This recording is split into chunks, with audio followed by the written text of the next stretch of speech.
Hello दोस्तों, कैसे हैं आप सभी। उम्मीद करता हूं आप सभी बहुत ही अच्छे होंगे। तो आज के इस वीडियो में हम पढ़ने वाले हैं क्लास 10 फिजिक्स का बहुत ही इंपॉर्टेंट टॉपिक जो है भैया 1 किलोवाट घंटा का परिभाषा दीजिए तथा 1 किलोवाट घंटा तथा जूल के बीच संबंध स्थापित कीजिए। ये दो प्रकार का क्वेश्चन आपको बहुत बार बोर्ड एग्जाम में पूछ लिया गया है कि 1 किलोवाट घंटा का परिभाषा लिखने के लिए आ जाता है और कभी कभी कहता है कि 1 किलोवाट घंटा तथा जूल के बीच संबंध स्थापित कीजिए। और ये बहुत इंपॉर्टेंट टॉपिक है, इसको आपको कंफर्म करके ही जाना है। तो चलिए दोस्तों, इस वीडियो में हम समझते हैं और बहुत ही आसानी तरीके से आपको सब कुछ समझ में आएगा।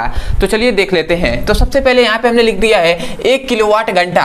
केवल 1 किलोवाट घंटा का है या किलोवाट घंटा का है, बात दोनों एक ही है, ठीक है। तो अब आता है भैया कि 1 किलोवाट घंटा किसे कहते हैं, इनका परिभाषा क्या होता है। तो बहुत ही सिंपल इसका परिभाषा होता है, इसको हम समझते हैं फॉर्मूले से। अब मैं विश्वास दिलाता हूँ कि डेफिनेशन तो यूं ही याद हो जाएगा। अब देखिए कैसे, तो हम जानते हैं, चूंकि हम जानते हैं कि ऊर्जा जो होता है, ऊर्जा, ठीक है, जो ऊर्जा होता है, ऊर्जा बराबर क्या होता है भैया, ऊर्जा बराबर होता है शक्ति गुणे समय होता है, ठीक है। ऊर्जा बराबर क्या होता है, शक्ति गुणे समय होता है, ठीक है। और कार्य बराबर भी शक्ति गुणे समय होता है, ये भी बात हम जानते हैं। अब ये ऊर्जा बराबर शक्ति गुणे समय होता है। अब यहाँ पे याद रखेंगे कि 1 किलोवाट घंटा जो होता है ना, वो ऊर्जा का ही मात्रक होता है। मतलब किलोवाट घंटा किसका मात्रक है, तो ऊर्जा का मात्रक है, ठीक है। तो इसलिए मैं यहाँ पे लिख दे रहा हूं एक, इसका मात्रक क्या होता है, 1 किलो वाट घंटा, वाट घंटा, ठीक है। तो ये 1 किलोवाट घंटा लिखा गया है, ठीक है। अब यहाँ पे शक्ति का मात्रक क्या होता है, तो वाट होता है, तो यहाँ पे मैंने लिख दिया वाट,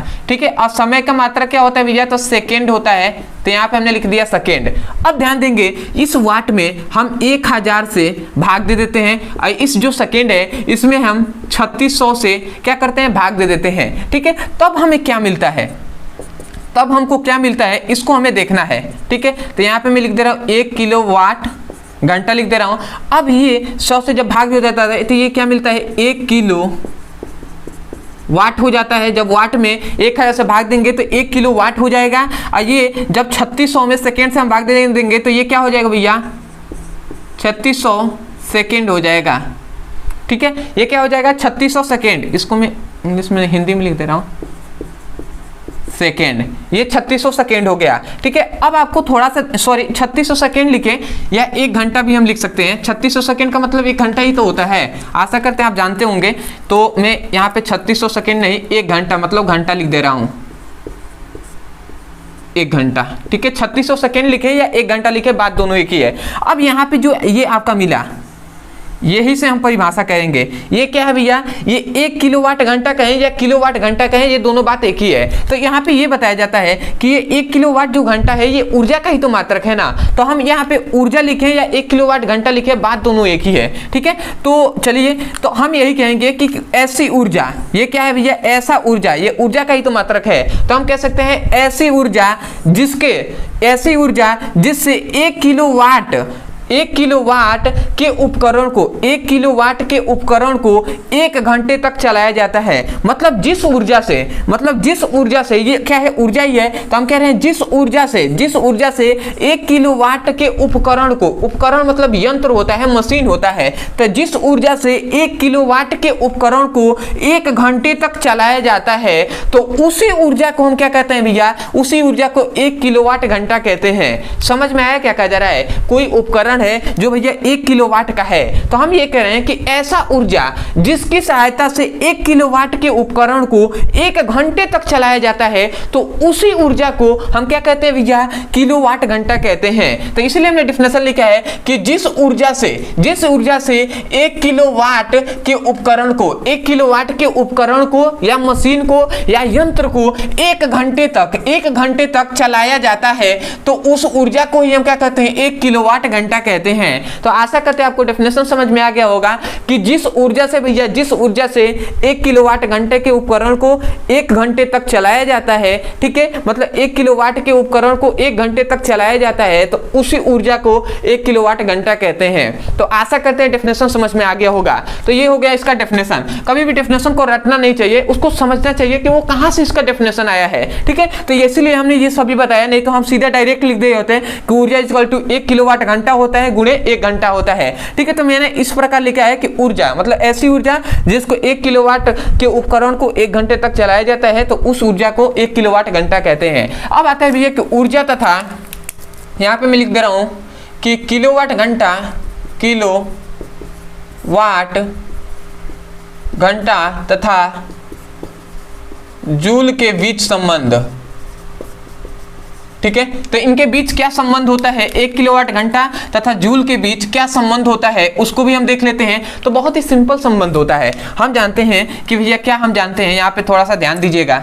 यहाँ पे मैं लिख दे रहा हूँ 1 किलोवाट घंटा और यहाँ पे ये क्या है, तो यहाँ पे हमने लिख दिया 1 किलोवाट लिख दिया, गुणे क्या है 1 घंटा है।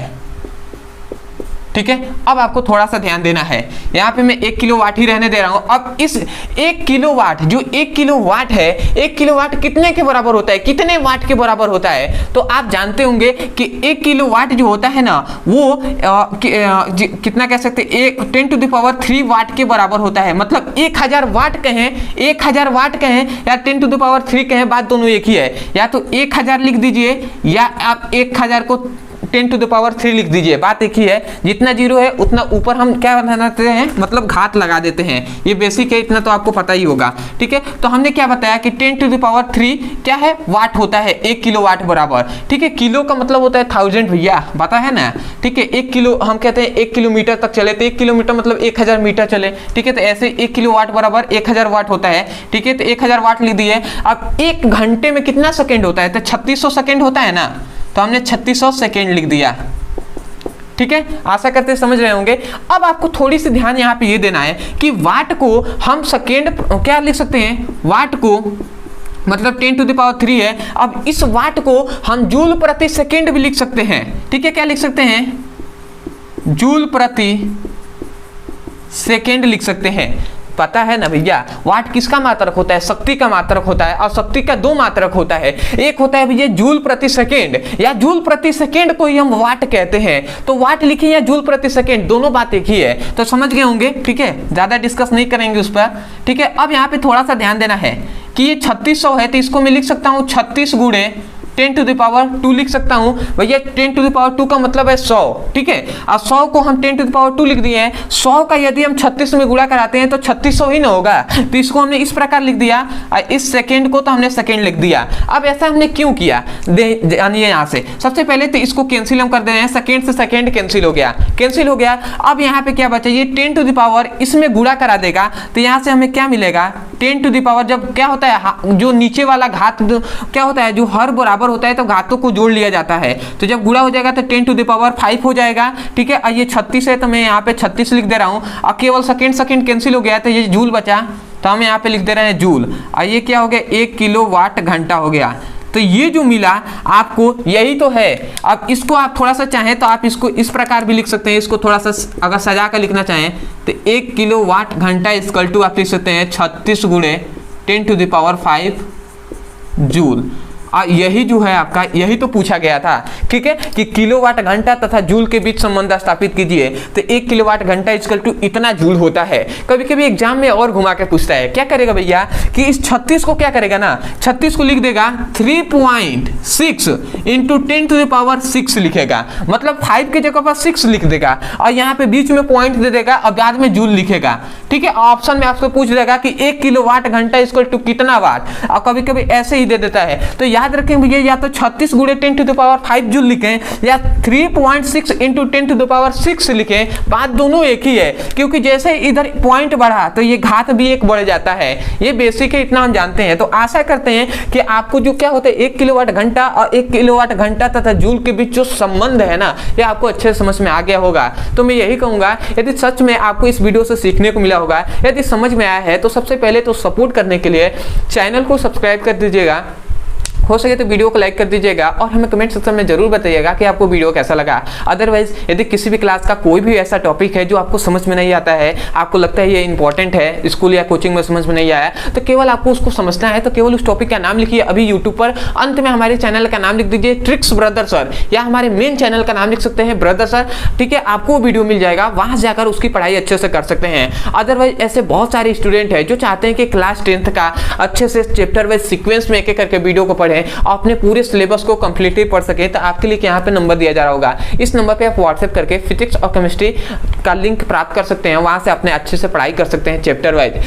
यदि आप चाहते होंगे कि भैया एग्जाम आने वाला है, सभी इंपॉर्टेंट जो टॉपिक है उनको पढ़ा जाए चैप्टर वाइज सीक्वेंस में और फिजिक्स और केमिस्ट्री का अच्छे से तरीके से तैयारी आपको हो जाए, तो इस नंबर पे आप व्हाट्सएप करके आप लिंक को प्राप्त कर सकते हैं। केवल आपको लिखना है class 10th physics chemistry all important topic, ठीक है, और इस पर व्हाट्सएप कर देना है, आपको मिल जाएगा। तो आशा करते हैं आप समझ गए होंगे। तो चलिए दोस्तों, आज के लिए इतना ही, मिलते हैं अगली वीडियो में, तब तक के लिए धन्यवाद। जय हिंद, जय भारत।